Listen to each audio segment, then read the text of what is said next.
and welcome back to Googie's Kitchen, and if you're new here then hello and welcome. My name's Alexis and I post 2 videos a week on a Tuesday and a Thursday at 7 AM. And if you love a recipe video like this one and you want to see more, then please don't forget to hit that subscribe button. And now I'm going to share with you how to make my delicious caramelised onion and sage pork burgers. As I just mentioned, today I want to share with you how to make my delicious caramelised onion and sage pork burgers. Now this recipe is really easy to do, and I know that summer is over and that burgers are probably more of a summer thing, but we love to eat them all year round, to be honest. And I'm also quite lucky because I actually have a sage plant growing in my back garden, and sage is a perennial plant, a perennial herb that will grow all year round as well. Well, the one I have in my garden does, so I can tell you that it will grow all year round, and it grows in quite dark and damp conditions as well. So it's great if you haven't got much of a garden and you wanted to grow some herbs, then I think this is a brilliant one, and it also makes meals really tasty as well. So we're going to be having these burgers for dinner this evening, and of course while I was making them I thought I'd share the recipe with you. So here is how to make my delicious caramelised onion and sage pork burgers. I've got myself a large pan and I'm going to put this onto a high heat on my hob, and then I'm going to add oil to the base of this pan, and then I'm also going to add a couple of knobs of butter as well. And then I'm just going to leave this pan to heat up. The pan has started to get hot, the butter has melted and started to bubble as well, so that's a good sign.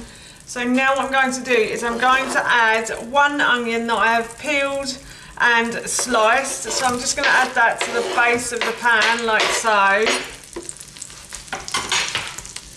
And I'm going to fry the onion now until it starts to sort of soften and go slightly golden brown as well. The onions have started to soften and they've started to go golden brown. The pan is getting slightly hot, so what I'm going to do is just turn the heat down a little, and I'm going to add some tamari to this. So tamari is a fermented soya sauce. I use this in a lot of my recipes. So you might have heard me talk about it before, but it's fermented for longer, but it's also gluten-free. I have a slight gluten intolerance, which is why I like to use tamari and not soya sauce. But if you can't get tamari, then you can always use soya sauce. So I just added a couple of tablespoons of tamari, or as I said, you can add soya sauce to this as well. And now I'm going to add some sugar to the base of this pan. So I'm just going to add some coconut sugar. You can use brown sugar if you want to. I'm using coconut sugar because it slides through the liver slightly quicker than brown sugar or refined sugars do. So I'm just using this. I'm just going to continue to fry this now for a little while. The onions are looking and smelling delicious, I have to say. That smells really nice. So what I'm going to do now is I'm going to add in my sage as well. And I'm just going to fry the sage for a little while and continue to fry the onions as well. So I'll probably keep frying this for another couple of minutes now. The onions have been frying for a further few minutes, and as you can see they're starting to go a lovely golden brown colour. So what I'm going to do is I'm going to remove these from the heat and I'm going to leave them to cool, and then I'll be making my burgers with these onions and the sage as well. The onions are nearly cool, so I thought I'd start making the burgers. So I have about 500 grams of pork mince in this bowl, and now what I'm going to do is I'm going to add about 4 tablespoons of ground almonds to this. I use ground almonds again because I have a slight gluten intolerance, so if you wanted to use breadcrumbs then you could. So I'm just going to add about 4 heaped tablespoons of ground almonds to the bowl like so, and then I'm going to add my onions to this as well. So the onions I've just cooked, I'm going to put those in as well, and then I'm going to mix all of these ingredients together. So I'm just going to go and dampen my hands, and then I will come back and I will make the burgers. I have dampened my hands slightly, so now what I'm going to do is I'm going to mix the ground almonds and the caramelised onions and sage that I made earlier. I'm going to mix those ingredients together, just scrunching them in the bowl like this. And then what I'm going to do is I'm going to make these into burgers. So I'm going to split the mixture up into 4, and then I'll show you how I make a burger. So I'm just going to split the mixture like so.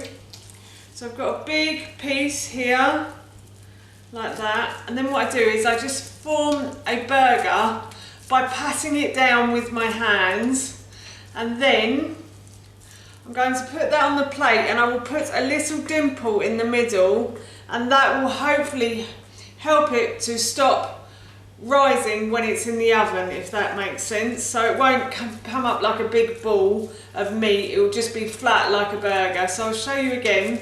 So I'm just going to squash the meat and the other ingredients between my hands like so until it forms a burger shape. And then, as I said, I'm going to put this onto the plate, and I'm just going to put a dimple in the middle of the burger, and that will help stop it from rising when it goes into the oven. So I'm going to continue to make these burgers. So that's the burgers ready, and now what I'm going to do is I'm going to put these into the fridge for about 4 hours. I'd say 4 to 6 hours, or if you want to make them the day before, then you can do, and you can just leave them in the fridge overnight. So I like to put them in the fridge because I will put a baking tray into the oven when I preheat it, and then I'll put the burgers straight onto the baking tray, and hopefully they will start cooking immediately, and it will bring out the fat of the pork as well and just make them really juicy and lovely. So that's why I always like to put the burgers in the fridge, just to firm them up and hopefully make them really juicy when it comes to cooking them. It's almost dinner time in our house, so I'm going to preheat the oven to 200 degrees. As I mentioned earlier, while the oven is preheating, I'm going to put a baking tray into the oven. That's a stoneware baking tray, so I don't need to put any greaseproof paper or any oil on that because it will absorb the oil and it won't get stuck to it. So I'm just going to leave that in the oven while the oven preheats. I have put the burgers onto the baking tray, the hot baking tray, so hopefully that has started the cooking process. And I'm going to put these into the oven for about 25 to 30 minutes. You may have noticed there are only 3 here. That's because I'm going to have leftovers tomorrow. I have my chips cooking away nicely underneath. So I'm going to pop these in now. And as I said, I'm going to cook these for about 25 to 30 minutes. The burgers are cooked, and I know they're cooked because the juices are running clear. I think my chips need slightly longer, however, so I'm just going to put those on there, and I'm going to leave my chips to cook for another 5 minutes, and I'm going to leave the burgers to cool, sit and rest for a little while. Firstly, I'd like to apologise for the lighting at the end of this video. It has gone dark now, so I've had to film this in the dark, but I just wanted to say that's how you make my delicious caramelised onion and sage pork burgers, and that recipe I will link in the description box below for you. As I mentioned earlier, I'm going to be having this for my dinner this evening, and it smells so good, I can't wait to eat it. So for now, that's it from me. Thank you so much for watching. Please feel free to give me a big thumbs up if you enjoyed this video, and please feel free to leave any comments below. And please don't forget to hit that subscribe button. See you all soon. Bye!